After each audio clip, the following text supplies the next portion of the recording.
Assalamualaikum warahmatullahi wabarakatuh. Perkenalkan, saya Yasifa Sidratullah dengan NIM 2100637 dari Prodi Bimbingan dan Konseling. Di sini saya akan menjelaskan tentang konsep dasar asesmen non-tes. Bentuk dan jenis asesmen non-tes. 1. Daftar cek masalah. Daftar cek masalah merupakan daftar cek yang khusus disusun untuk merangsang atau memancing pengutaran masalah-masalah atau problem-problem yang pernah atau sering dialami seseorang individu.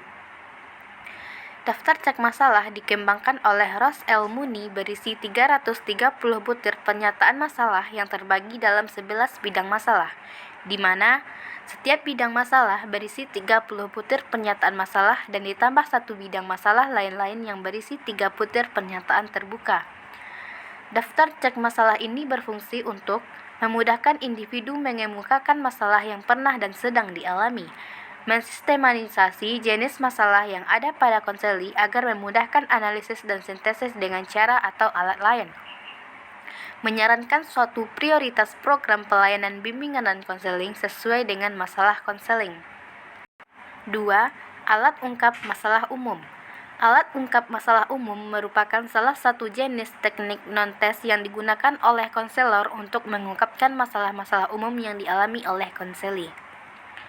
Para konselor diharapkan memahami dan terlatih dalam pengadministrasiannya sehingga dapat menunjang pelayanan konseling yang akan dilakukannya selama bertugas.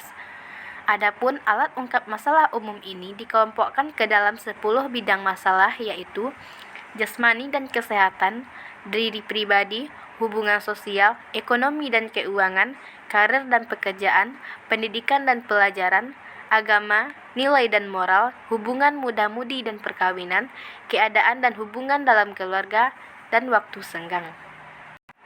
3. Alat ungkap masalah belajar. Menurut Gantina Komalasari DKK, alat ungkap masalah belajar di Indonesia yang telah digunakan selama 30 tahun terakhir adalah adaptasi dari Survey of Study Habits and Attitude atau SSHA yang dikembangkan W.F. Brown dan W.H. Holzman versi 1953. Instrumen ini terdiri dari 3 bentuk, yaitu untuk SLTP, SLTA, dan PT dengan jumlah item 75 butir. SSHA memuat 3 bidang masalah meliputi metode belajar, motivasi belajar, dan sikap-sikap tertentu terhadap kegiatan sekolah atau kampus. Kemudian pada tahun 1965, SSHA disadur dan divalidasi di Bandung oleh Prayitno.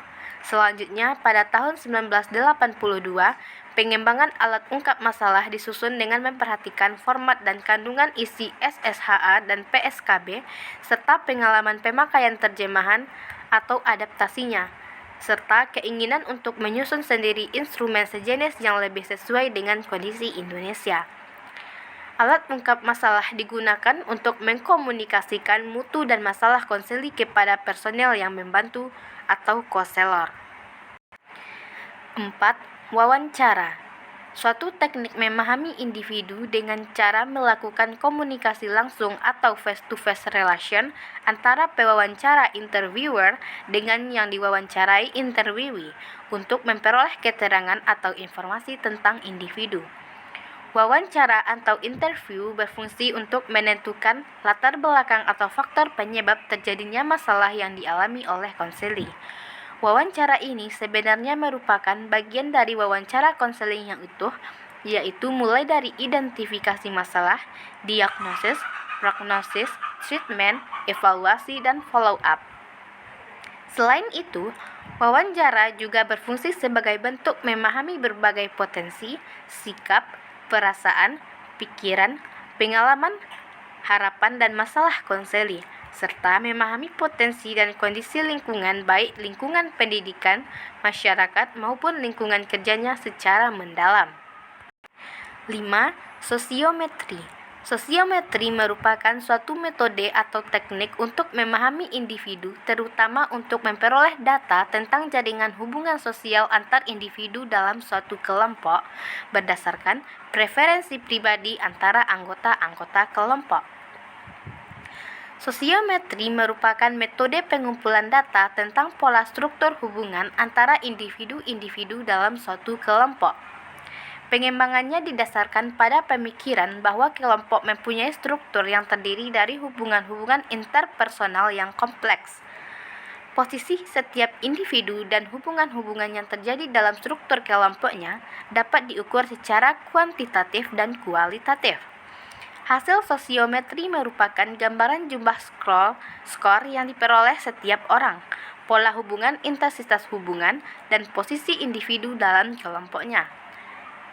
Sosiometri ini berfungsi untuk menemukan dan mencatat relasi aktif. 6. Observasi. Observasi merupakan kegiatan pengamatan secara indrawi yang direncanakan, sistematif, dan hasilnya dicatat serta dimaknai atau diinterpretasikan dalam rangka memperoleh pemahaman tentang subjek yang diamati. Observasi merupakan teknik pengumpulan data yang dilakukan secara sistematis dan sengaja melalui pengamatan dan pencatatan terhadap gejala-gejala yang diselidiki. Observasi memiliki nilai memberikan informasi yang tidak mungkin didapatkan melalui teknik lain. Memberikan tambahan informasi yang sudah didapat melalui teknik lain, dapat menjaring tingkah laku nyata bila sebelumnya tidak diketahui. Pengamatan secara selektif. Pengamatan mendorong perkembangan subjek pengamatan. 7. Angket atau kuesioner. Angket merupakan salah satu alat pengumpul data dalam asesmen non-tes, berupa serangkaian pertanyaan atau pernyataan yang diajukan pada responden. Winkel dan Sri Hastuti mendefinisikan angket sebagai suatu daftar atau kumpulan pertanyaan tertulis yang harus dijawab secara tertulis juga. Angket disusun dengan tujuan untuk menghimpun sejumlah informasi yang relevan dengan keperluan bimbingan dan konseling, seperti identitas pribadi konseling, keterangan tentang keluarga, riwayat kesehatan, riwayat pendidikan, kebiasaan belajar di rumah, hobi, atau informasi lainnya. Data yang diperoleh berfungsi untuk mengumpulkan informasi sebagai bahan dasar dalam penyusunan program, untuk menjamin validitas informasi yang diperoleh dengan metode lain, evaluasi program bimbingan dan konseling, untuk mengambil sampling atau sikap atau pendapat dari responden. 8. Inventory tugas perkembangan atau ITP.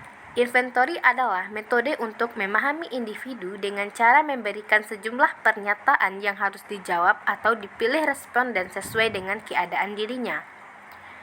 Jawaban responden tersebut selanjutnya ditafsirkan atau dipahami oleh pengumpul data tentang keadaan responden, dan responden memahami keadaan dirinya sendiri. Inventory tugas perkembangan merupakan instrumen yang digunakan untuk memahami tingkat perkembangan individu. Instrumen ini dikembangkan oleh tim pengembang dari Universitas Pendidikan Indonesia.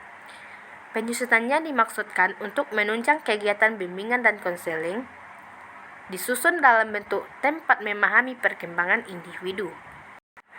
Tujuan asesmen non-tes.